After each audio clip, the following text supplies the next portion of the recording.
సినీ నటుడు, నిర్మాత శ్రీ జీవి నారాయణరావు ఇక లేరు. మెగాస్టార్ చిరంజీవికి ఆప్తమిత్రుడుగా పేరు తెచ్చుకున్న నారాయణరావు తొలినాళ్లలో వాళ్ళ గ్రూప్లో హీరోగా అయినటువంటి వ్యక్తి. ఆయన హీరోగా కొన్ని సినిమాలు నటించారు.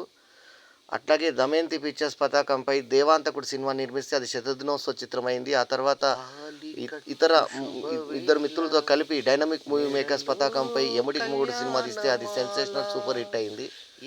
సో నటుడు, నిర్మాత అయినటువంటి ఆయన పలు చిత్రాలని నటించడమే కాకుండా నిర్మాత కూడా వ్యవహరించడం జరిగింది. నారాయణరావుకి తాలికట్టు శుభవేళ అనే పాట సూపర్ హిట్ పాట. సో ఆయన వెళ్ళిపోవడం అందరికీ బాధాకరం. వారి కుటుంబానికి ప్రగాఢ సానుభూతి తెలియజేస్తూ వారి పవిత్ర ఆత్మకు శాంతి చేకూరాలని ప్రార్థిస్తున్నాను.